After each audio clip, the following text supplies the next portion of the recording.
This podcast contains spoilers, explicit language, and is not meant for anyone younger than 13. Do not harass any of the names mentioned in this episode.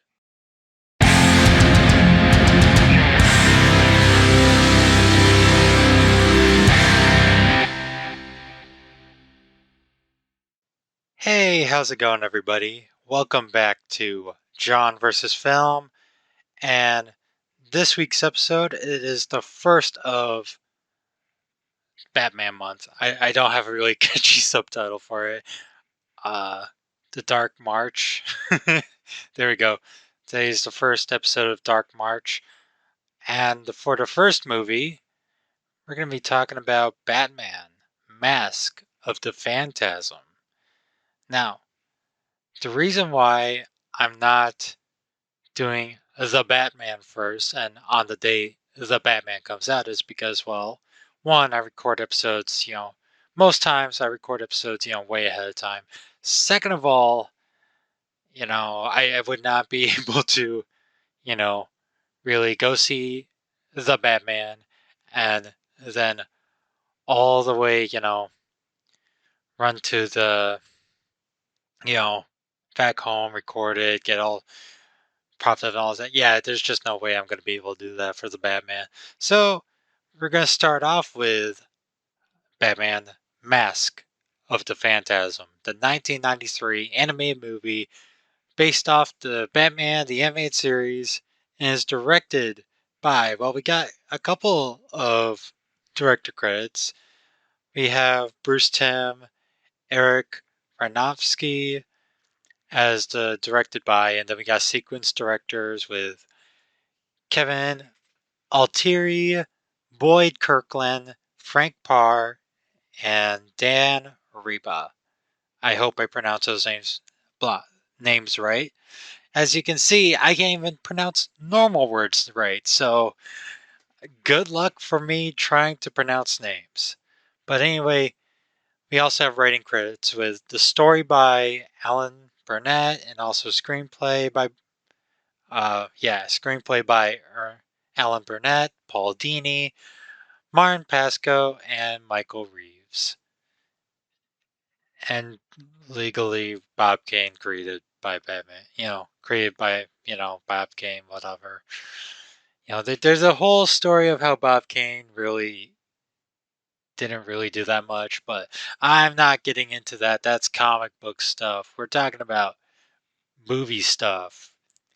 And I think this is going to be a great episode to get into before I, go see the Batman. And yeah, so by the way, don't worry, no spoilers for the Batman. Not in this episode. That's next week's episode. So no spoilers for the Batman on my end. Comments wise, there if I actually start getting comments in my, podcast episodes on YouTube, you'll have to worry about that. But for those of you, if you want to comment spoilers about the Batman, well, guess what? By the time this episode gets posted, I would have probably already seen the Batman. So, I'm just saying. Good luck trying to spoil me on that. But so anyway, for those, new to my podcast, I talk about movies, and I start off with 5 things I like, and then I go into 5 things I dislike or criticize. Sometimes I do a little thing called John versus Critics, where I find a really negative review on IMDb and you know joke on it, but that's not gonna be the case for this movie. The lowest was a 2 out of 10. It was just very short, and the review itself was kind of boring. There was not much material to go off of. But anyway, anyway, I'm rambling on. So let me get into the actual review portion of this podcast and talk about the things I like. Well, first of all, you got to mention the art style and the art direction. It carries over from the animated series, into this movie, and it's just the dark deco art style really stands out, and what makes this movie in particular stand out among the rest of the animated Batman movies, in my opinion. Also, the cinematography, it is really great. There's some really fantastic shots, some that are just so iconic to Batman. You know, and there's like just so much visual storytelling done in this movie. You know, we get some just like I mentioned the great shots. Sorry, this is how my reviews have been going. But no, so one of the memorable shots is when Bruce is putting on the cape and cowl for the first time. It gives off a really haunting image. Then there's the other where Batman is spying on Andrea Bowman, and and it's raining out. We see the rain, drip from his mask and stuff. It's really good stuff. I swear. Oh, and by the way, I should mention spoilers in the podcast, but you probably listened to the disclaimer already. Yeah, so I guess, how I go into these reviews, I go into them assuming that you've already seen the movie. But anyway, back onto the art direction and animation. It's just, again, gorgeous. We got some very, fluent animation. Like the style as well. It makes it very, timeless. Like it makes it feel timeless visually. And yeah, I think that's a given because it's the same team behind Batman the Animated Series. So, and they pretty much just carried that animation on for this movie. I mean, the movie was originally meant to be like a TV movie, but it got pushed into being a theatrical release. Next up, for the second thing I like is that they scaled up the maturity from an already mature cartoon show for children. What I mean is, so Batman the Animated Series, it is, you know, like I've been watching it and lead up to the Batman because I'm really excited for the Batman to come out. But one of the things that, you know, I've noticed just watching it more recently versus when I was watching it like in high school as reruns or when I was like a little kid is just noticing a lot of the more mature themes from the show. And okay, and just by the FYI, I guess this this movie's giving me a good way to talk about the show as well, so I appreciate that. But anyway, you know, watching the show now, you notice that there's a lot of like mature moments in the show. If not, the show itself is more mature. It does not feel the need to talk down the children. I mean, it's fine for children to watch. It's not like it's going to be, I'm not. It's not an adult, Batman show with hard swearing, sex, and drugs and stuff. Okay, there are drugs. Uh, there's an episode with drugs, don't do them, but yeah, they talk about drug dealing. Yeah. So, the show gets into some really deep topics, and mature concepts like mortality. There's a great episode with, Batman doubting himself after all these years as crime keeps going forward. And it gets more intense when Jim Gordon gets, critically wounded on the line of duty and Batman wasn't there to stop it. So, you know, we got, and there's such, of course, a lot of like crime drama. I mean, if you look at Batman the Animated Series compared to a lot of, the other shows back in the early 90s or even late 90s, you can tell that Batman was on its own league, you know, because all the other, cartoons around were sort of, very censored. You didn't have actual guns, they were laser rifles, they like they had to really be careful with the censors. It was very censor heavy back in the 80s and 90s, but Batman has real guns, and there's like some, implied death. They always show, in the show that, oh, they make it out, but there are moments where it's just like, hey, you just implied, they never, black and white death, but there's always, the implied death. So yeah, Batman the Animated Series, very, very good show and has aged wonderfully. But anyway, I'm talking about a movie, not a show. What am I doing about talking about the animated series? Well, the reason why I had to ramble and go on a sidetrack on the animated series was because I need to give an example of what I'm talking about when it comes to maturity. So, for this movie, and by the way, sorry if you hear some scratching or stuff, that is one of the cats deciding to use the litter box, right about now. It's a very small house, and I don't have much recording options, you know, places to record, whatever. Anyways, back what I was saying. So that was just, kind of an example of, the maturity that the show had.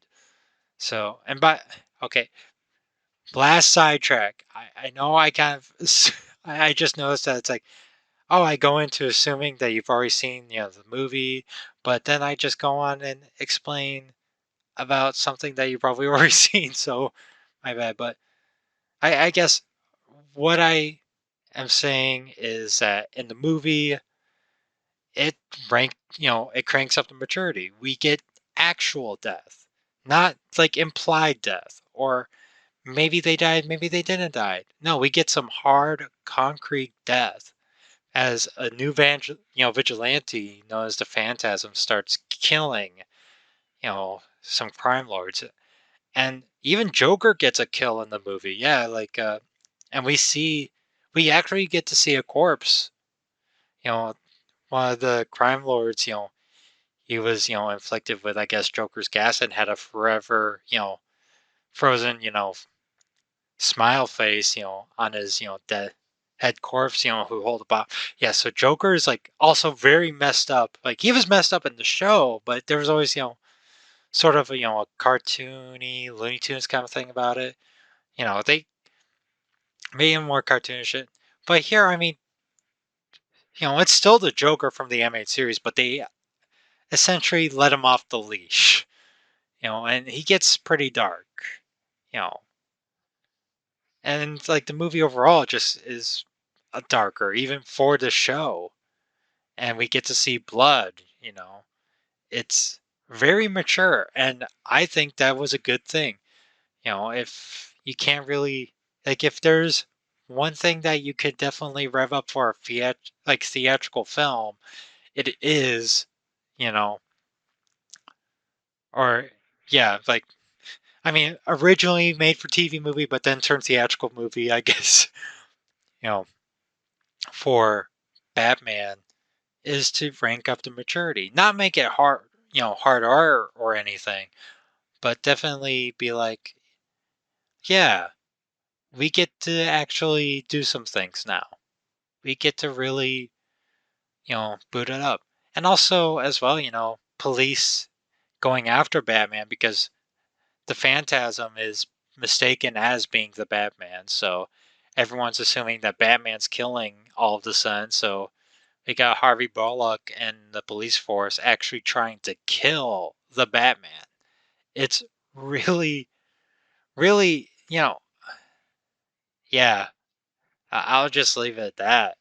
This movie definitely cranks up the show's maturity. Now, for the third thing is, I'm going to save what I wrote down as the third thing at the end because it is the best part. But anyway, excuse me for 1 second. I need a drink of water.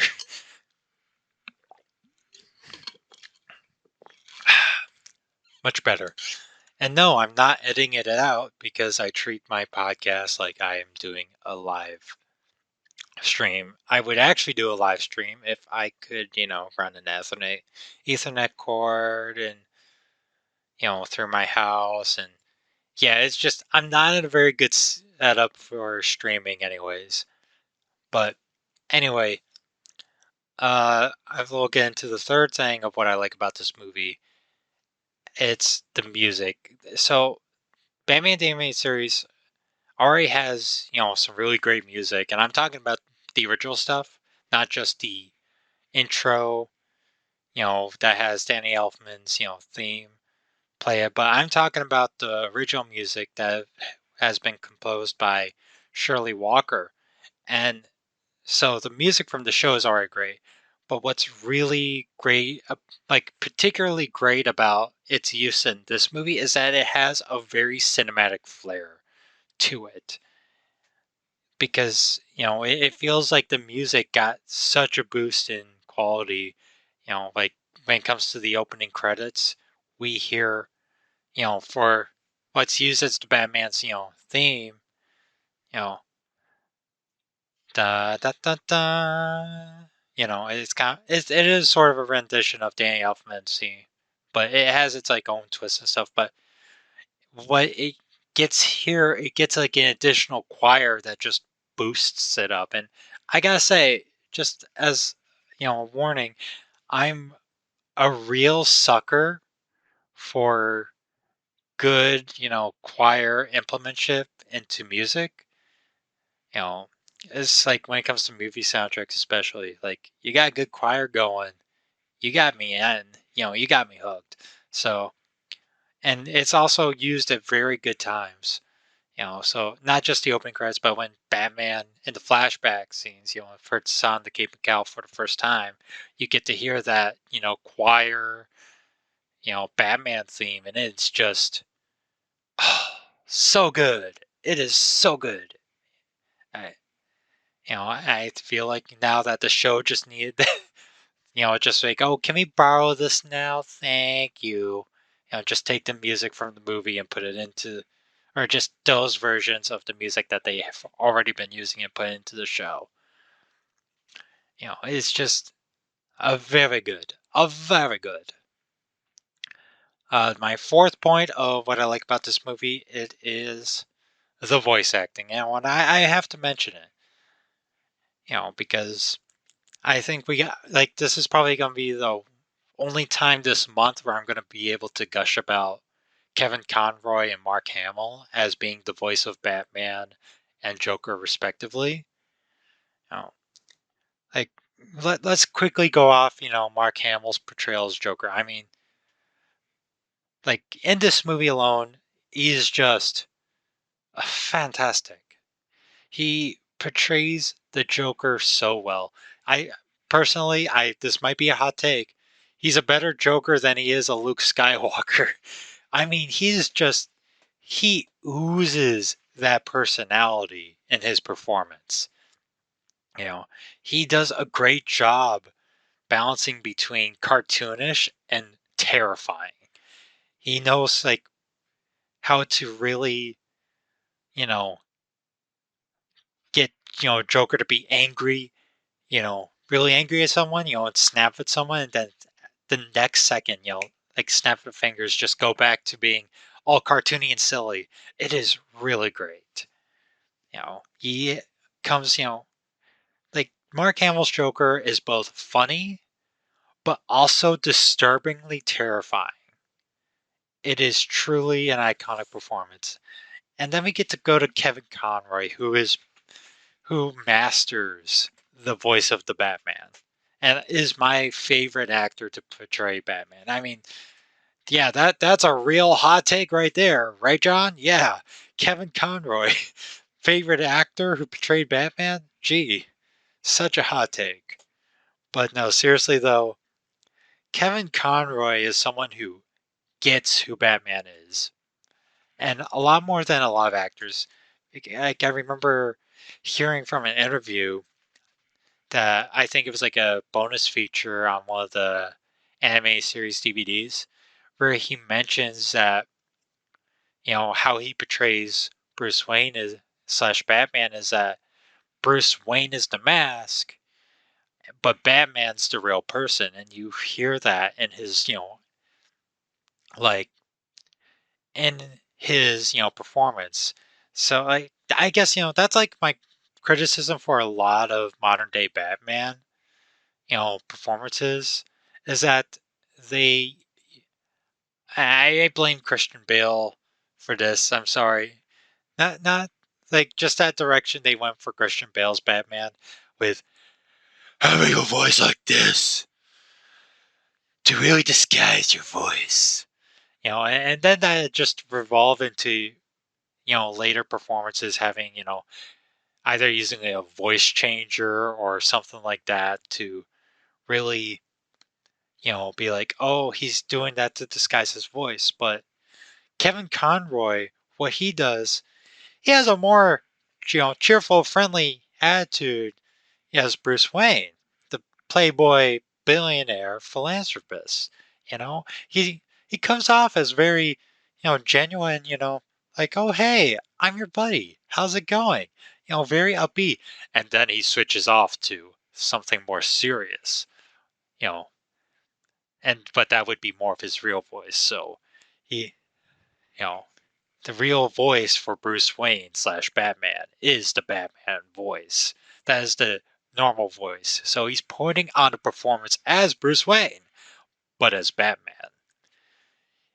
That is him. He is serious. He is vengeance. He is the knight. He is Batman. And apologies for that probably horrendous Kevin Conroy impersonation, but in all seriousness, that is the gist of Kevin Conroy's Batman, but he also does a really good job here portraying as the Batman we know from the show. And as a younger Bruce Wayne who we like in this movie we get to see, you know, a younger Bruce Wayne and Batman who just returned, recently to Gotham and is on his first, nights as being a vigilante. He hasn't even really been Batman at all. He's just put on a ski mask, and started kicking butt.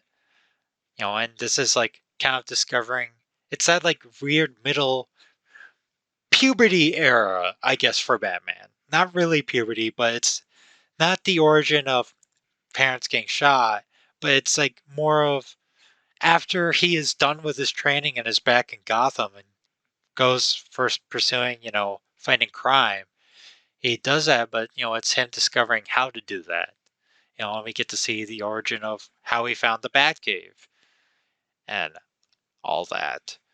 Yeah. So anyway, another drink of water. Apologies, real quick.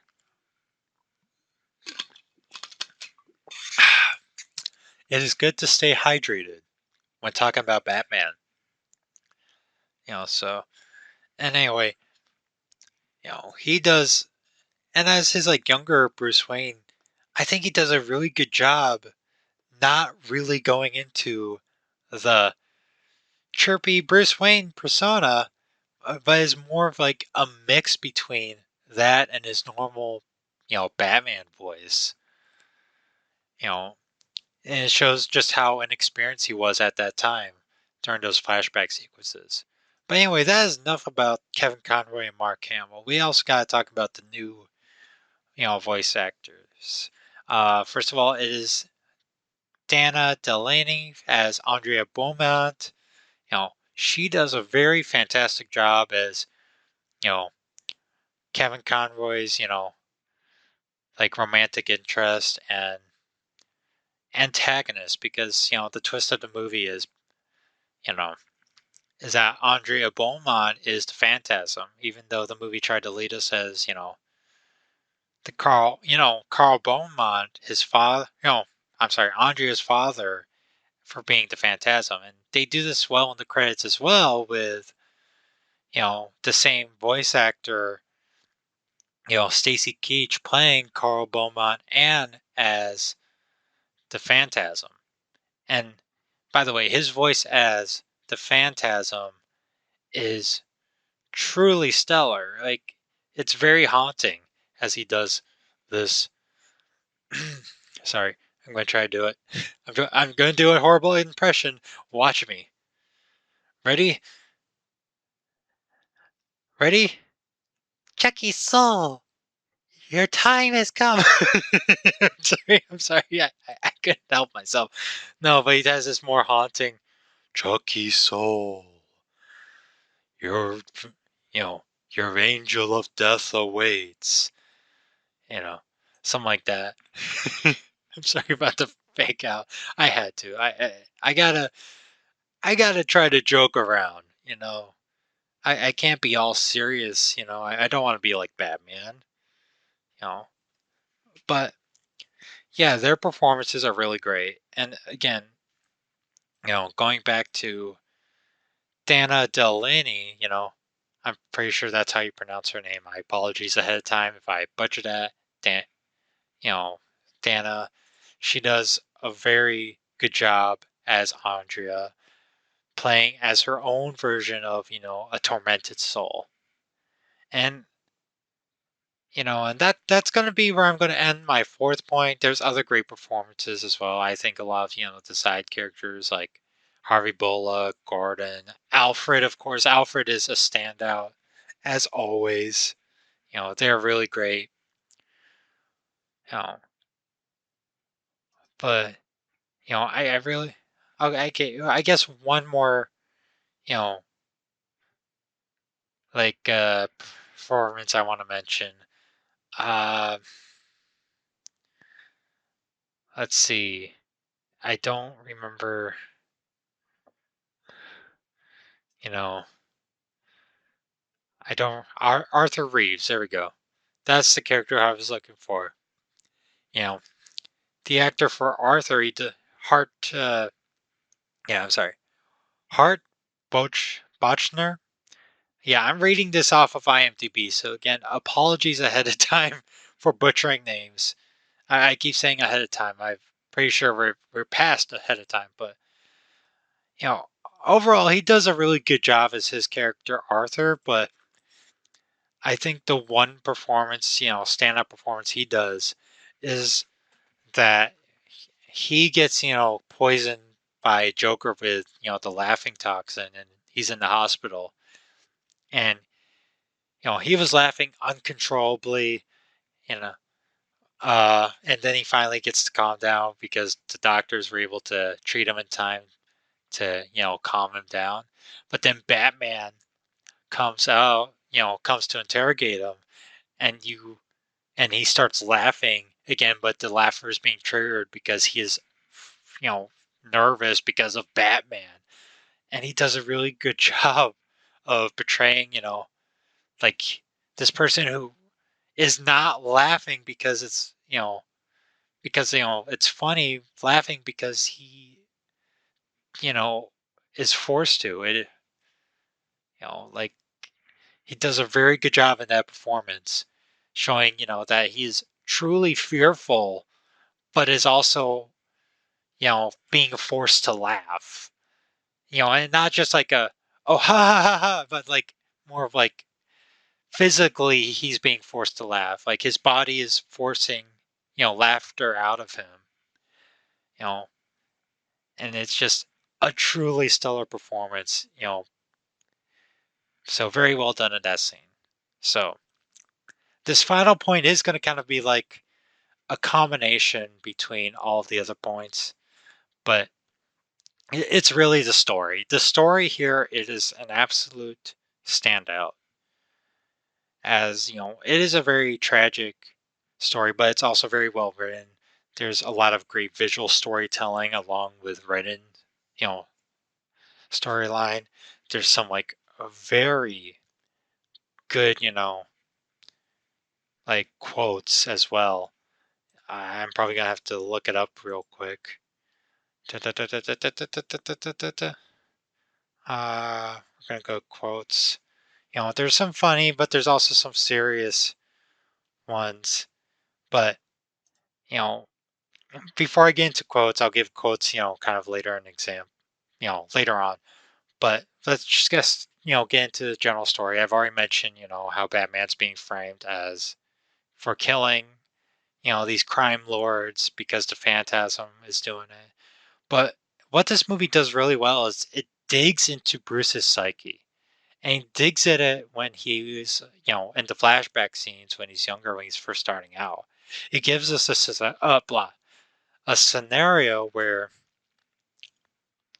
Bruce was indecisive of whether or not he should continue on with his journey of vengeance, to fight crime, because he met Andrea and he fell in love. There's a great scene where he's at his parents', gravestone, and he's begging, them, it's just to forgive them, like he's pretty much begging his dead parents to forgive him for not pursuing the promise or breaking the promise, I should say, because he wants to pursue a life with Andrea. And it's like a very, the weather amplifies the scene as well. But you see that how tormented Bruce Wayne is. It's very tragic if you think about it. This here is what makes, Bruce Wayne tragic. It's not his parents died, but the fact that he's tormented by it to the point where he, like in the movie, and I guess this is a pseudo, you know, like, yeah. So I will read you this, sort of, dialogue, from the scene. This is one of the standout quote, dialogues, or just moments in the movie. So at the grave, Bruce Wayne says, "It doesn't mean I don't care anymore. I don't want to let you down, honest, but it's just doesn't hurt so bad anymore. You can understand that, can't you? Look, I can give money to the city. They can hire more cops. Let someone else take the risk. But it's different now." And then thunder and lightning starts to pop in, right, highlighting the grave, the music, increases. Bruce Wayne continues on and says, "Please, I need it to be different now. I know I made a promise, but I didn't see this coming. I didn't count on being happy." And as Thunder and Lightning continues, he goes on and says, "Please tell me that it's okay." And right there, those three lines of dialogue, you know, they it's a bit more than three lines, but you get the gist. Just that shows you he Bruce Wayne does not feel like he can be happy. Right there he says it. I didn't count on being happy. He says, he is tormented, by his parents' death, feeling that he can no longer live a life of happiness to fulfill this promise he gave to of vengeance. That is just a brilliant character study that a lot of Batman movies just don't delve into. Delve into, these scenarios, to delve into Batman questioning himself whether if he should do that. Him wanting to not do this, but duty calls. As, and the movie has like this really like visually great storytelling is when Bruce discovers, the Batcave. He's, on a cliff with Andrea and he proposes to her. And as he does, bats shoot out of, the cave, into the sky, creating a, spiral of sorts. And that right there is kind of like, a visual sign that says, yeah, you can't do this. This is not your destiny. You have to be Batman. I mean, we all know he becomes Batman because it's a flashback scene, but still, it's like it shows, even visually storytelling wise, it shows, the conflict of, you know, like Bruce Wayne at the end cannot just forego this, vigilante, life of being a vigilante and fighting crime. It's just he is a very tormented soul. And you just honestly, as much as how cool Batman is, the story makes you want to be like, Bruce, it's okay. You don't have to be Batman. It's okay. It makes you feel bad for him. And the performance is really great as well. That delivers such, heartbreaking dialogue as well. I should, you know, I forgot to, you know, uh, I guess I didn't forget to. I deliberately left it out. But at the end of, that raining scene, Andrea Beaumont, she comes and it says, maybe they already have.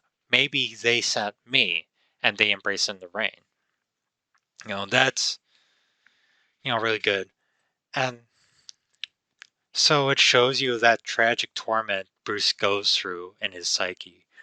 But what's also really great in the story is, you know, the tragic romance between Andrea and Bruce and how similar they are. Well, like, first of all, of course, everybody knows, it's Selena, Kyle, Catwoman, Selena, Kyle, and Bruce Wayne, aka the Bat and the Cat. They're the power couple. They're the main, iconic relationship. But this movie does a fantastic job, selling you Andrea Beaumont as being Bruce Wayne's perfect, relationship. But that is so tragic because they have such great chemistry in this movie. You really buy into their relationship. But because of the paths they went to, and you know the past of their parents, it just wasn't meant to be, and it comes at a tragic yet bittersweet end. You know, and I'll get to the ending a little bit later on, but essentially, Andrea herself as the Phantasm, she's on her own crusade of vengeance for you know, her father's death by the hands of the mob. But she takes a more of a direct vigilante route by, just straight up revenge on, the people responsible for her father's death. And you also have to take into account that Andrea's father died when Bruce Wayne was becoming Batman. So right after Bruce, and Andrea were supposed to be engaged. So, she was older and mature, I guess less innocent, so to speak. But you also understand Andrea because these are horrible people. And she is, what Andrea and the Phantasm really are in this movie is sort of a mirror for Bruce of what he could be. You know, and that's, you know, like, it's the dark reality of this is what Batman could potentially be if he ever crosses the line. But, you know, it's just that shows such great conflict. And I'm sorry if I'm pausing and spacing out a little bit. I am trying to find the right, quote. But what's also great about the story, by the way, before Batman finds out Andrea is the Phantasm, Andrea discovers Bruce Wayne as Batman very early on in the movie. Like, and I don't mean during the flashback scenes. I mean when she returns to Gotham and is back. Uh, like, there's this great exchange where Batman says, like, still following your father's orders, and Andrea replies with, I just lost it. Yeah, so Batman says, do you still follow your dad's orders? And Andrea says, the way I see it, the only one in this room controlled by his parents is you. Which we find out later on, that's not the case. You know, but yeah, it's just I want to give more examples of the dialogue. First of all, I've gotten into a lot of the serious ones, but I want to get into one of the very humorous ones that, I guess has been memed a little bit. I've seen some, or at least some quotes, or pictures of it, where Batman says, "You think you know everything about me, don't you?" And Alfred says, "I diapered your bottom. I bloody well ought to, sir." Which, by the way, that is the perfect essence of Alfred. Just, yeah, he's the only one that gets away with saying stuff, to Batman like that. Ah, it's so great. But I'm trying to, anyway, you know, find the one quote I'm looking for. I'm looking at IMDb's list. Let's see.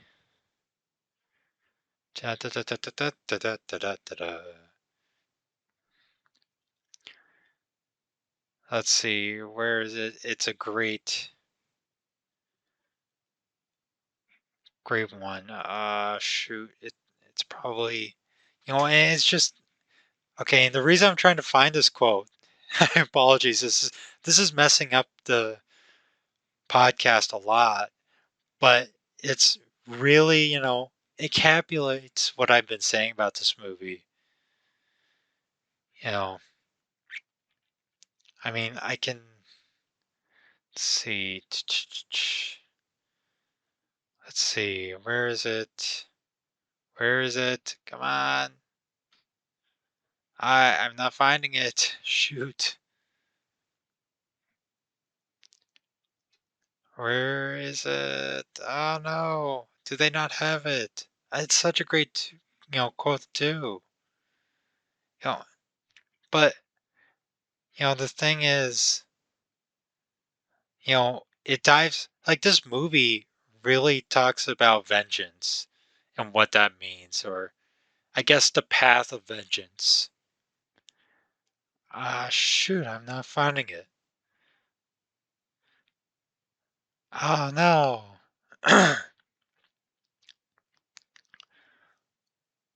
Oh no, where is it? Shoot. I should have had this. You know what? This is my bad. I should have had it ready already. I guess I can go through the one with,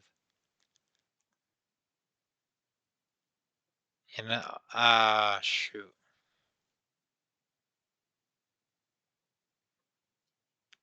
Let's see.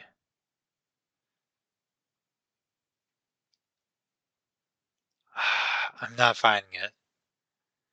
Yep. It's such a great exchange, too.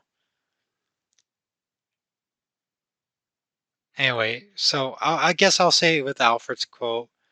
And Alfred says, "Vengeance blackens the soul, Bruce. I've always feared that you would become that which you fought against. You walk the edge of that abyss every night, but you haven't fallen in, and I thank heaven for that." You know, yeah, so, that's what this movie is about. It's about vengeance and how it shows that this movie's antagonist, the Phantasm, takes on vengeance differently. Uh, I'm sorry, it's just bugging me. I gotta Google it real quick. Let's see. Andrea quotes Batman.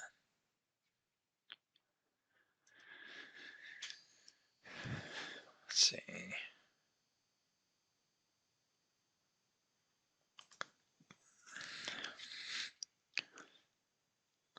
Let's see. Where is it? Maybe.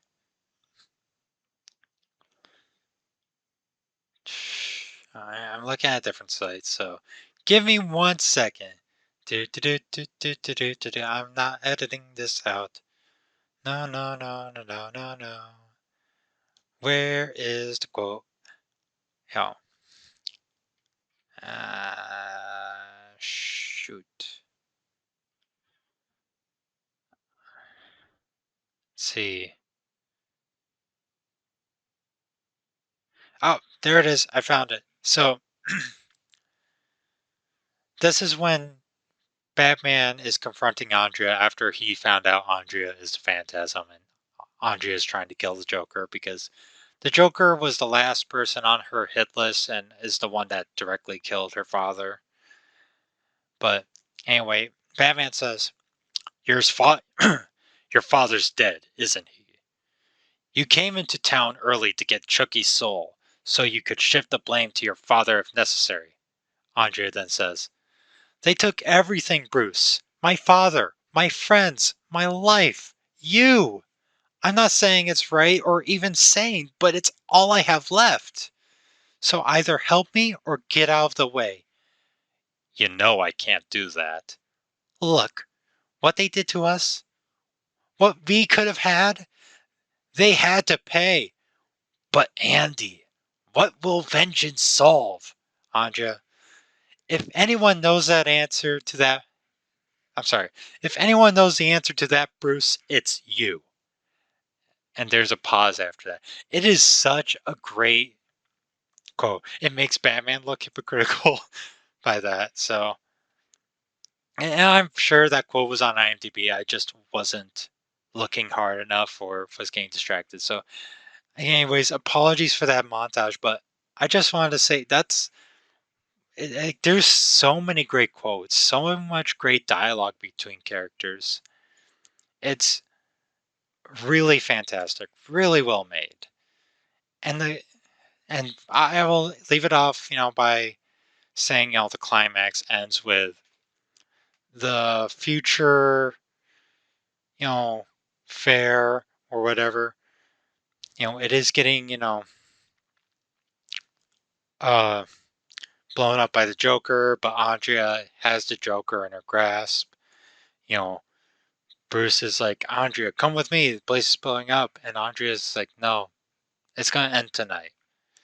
So the fire blasts in front of, Bruce. Bruce falls into, like, there's a hole that's created underneath Bruce, and he falls down into sewers and he gets washed away. And Andrea and the Joker stays there as Joker sees the explosion and he's helpless, but he just laughs in the face of it. So then we get that quote of, from Alfred, about vengeance. And this is where it becomes bittersweet, is that Batman finds a locket, that has a picture with, you know, his younger self and Andrea that was dropped into the cave, from above by Andrea, and we get to see Andrea, leaving Gotham, but she's, has a little, what is that saying? It's like the little face covering thing that, people wear in funerals. She has that, and she's sad about what happened, So it's a very tragic, but yet bittersweet ending. It's bittersweet because we get to see both our characters survive, but it's tragic because we know this relationship that we've been invested to can never be. They can never be in a relationship, and it sucks. But then the movie ends with Batman brooding on Tower, but then the wow, did I just forget about the bat light? Wow, that is not what it's called. The bat signal. Wow, I can't believe that escaped my brain. But anyway, the bat signal lights up in the sky. Batman looks up to it, and then he starts to swing to GCPD. Now, so yeah, needless to say, I really loved, you know, this story to this movie. And just this movie overall, it's fantastic. But, of course, no movie, no film is perfect. So let's go into my dislikes and criticisms. And the first thing I gotta, mention what I dislike. What I dislike is that there's a fight between Joker and Batman at the World of the Future Fair, and they're on this, miniature city, you know, set that makes Batman and Joker look like giant, kaiju. And don't get me wrong, the fight is fantastic. I love that battle. Very well done. But my problem is there was not enough miniature destruction. I think this movie could have benefited from, some direction and help from Subaraya Productions or Toho. Back when Toho was doing, you know, live actions, tokusatsu effects, or even Kamen Rider. But mostly, Toho and Subaraya, who have experience with giant monsters destroying cities. I feel like they could have gotten at least some advice that, have more cities being destroyed, more buildings, collapsing and all that. There just wasn't enough. And I'm not, including the explosion at the end. No, that doesn't count. It has to be done, with, bare fists, or whatnot. Anyway, I guess that's my joke dislike, but let's go into some more nitpicky areas. Um, Let me just say the animation. I know I went on praising this, but I felt like there are some slight animation errors, you know. But the overall thing is that it doesn't. It's not a noticeable improvement from the show's animation, which by that logic, it is kind of a compliment to the show's, already established animation and art direction and just overall quality at being, already pretty, cinematic in itself and being able to still be great even as a theatrical film. But you would think, a movie, you know, that gets a theatrical release would have, an improved animation and stuff, but that's not the case here. Part of the reason is because this was supposed to be a TV movie, but then gets, but then was decided to become a theatrical release. You know, I think it's just kind of a shame that, in terms of the animation, I think if they went about it as a theatrical movie from the get go, I felt like the already stellar animation could have really, really get a glow up with a theatrical, I guess, execution. And also with, this animation errors happening, that is not going to be, I'm not going to knock the animators for that. I think, if anything, uh, that's a knock against the studio itself, as it shows that the animators were not given enough time. There was probably a tight budget. I don't know for sure, so don't quote me, but yeah, it's usually a sign that there's usually a tight, like deadline or budget that the studio wasn't willing to budge on. So, I felt like if given, the appropriate budget and just at the beginning they decided it was going to be a theatrical release, really went into, the animation, give it a more cinematic flare up, or just some improvement on an already fantastic, you know, animation that's already, high quality, but I hope you know what I'm getting to, something that's a bit more cinematic. But then it kind of like leads me to my next point is that in the opening credits, they go around some buildings, as the credits play out with that fantastic score by Shirley Walker. But the problem is, they use like CGI buildings as the opening credits now. Back in '93, I'm pretty sure that would have been really impressive. And it's not to say, they look horrible by any means. They're very basic, but it does still, fall in line with the dark deco art style. But the problem with them using all CGI buildings for that opening credit sequence is that one, it kind of disconnects itself from the rest of the movie. you know. And two, it just really hasn't aged well, you know. And I guess, I gotta compare this to, you know, the show a little bit just for a second, because Batman the Animated Series has one of, if not the best opening sequences ever, where there is no text. It's just a visual, just great visual storytelling showing, this short story of, two guys robbing a bank and Batman stopping them. But it's done really well. There's not even a title sequence of saying Batman.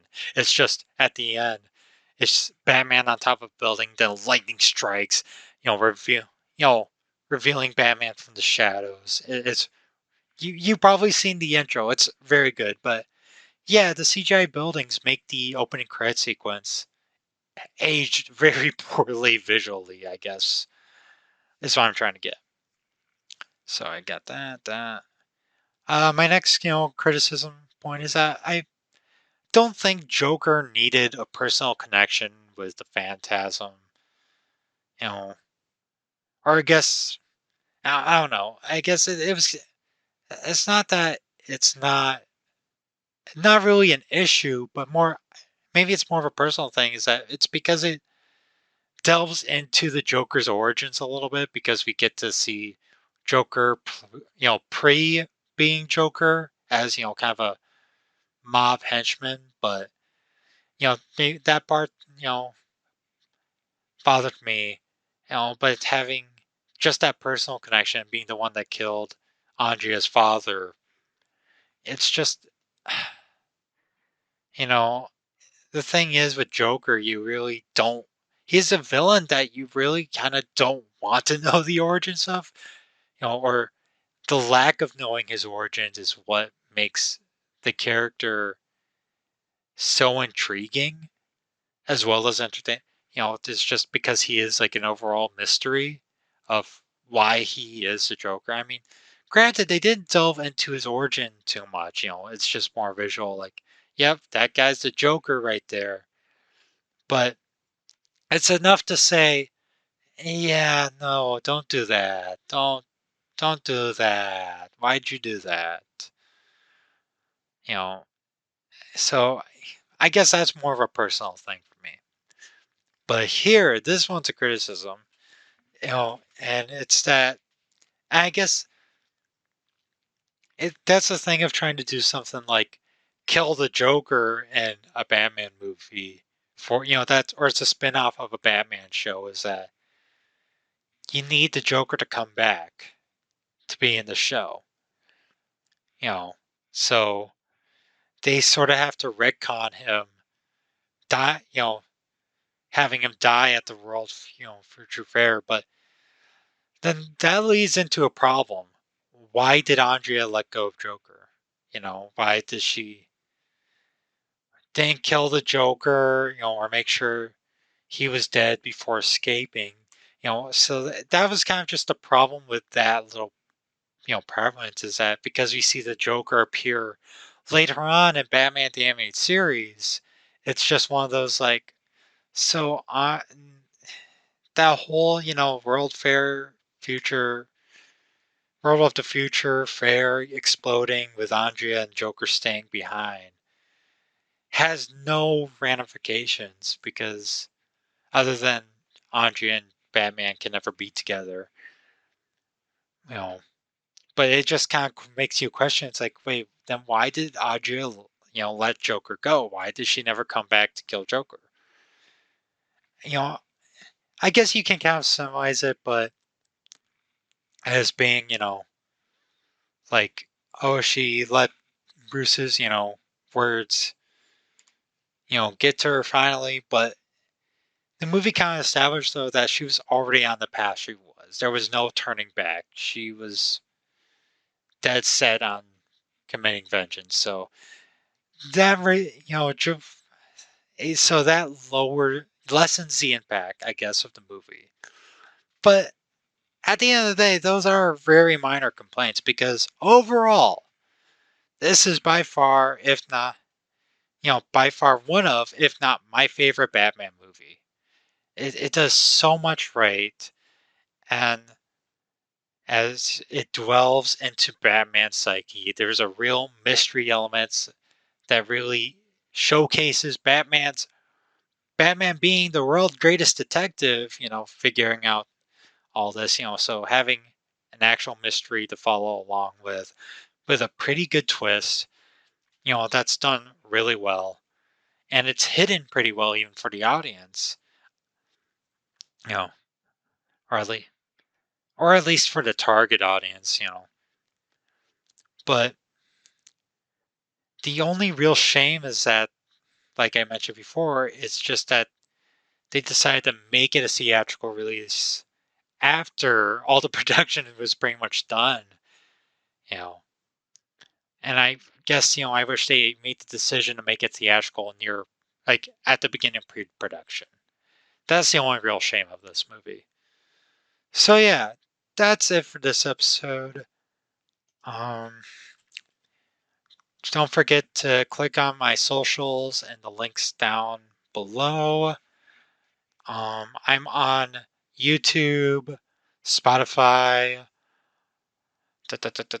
Apple Podcasts, Google Podcasts, Podcast Addict, and Podbean.com. And next week's episode, it is going to be The Batman, a very full spoiler review that will come out a week after the movie has premiered. I mean, for the time this episode comes out, yeah, The Batman, would already be out. So, yeah, anyway, thank you so much for listening if you made it this far. And leave a like, subscribe, comment, help me grow this channel. I do have plans for doing more content, maybe not film related, but something to, make more content of what I want to make. I'm thinking about I don't want to go into that. I'll just say that I plan on doing more content. So it would be really helpful if you give me a like, give me a comment telling me what I'm doing right, what I'm doing wrong, if you love me, if you hate me, or whatever. Uh, but anyway, that's it for this episode. Again, really, truly, thank you for listening, and I hope you have a fantastic day. Take care.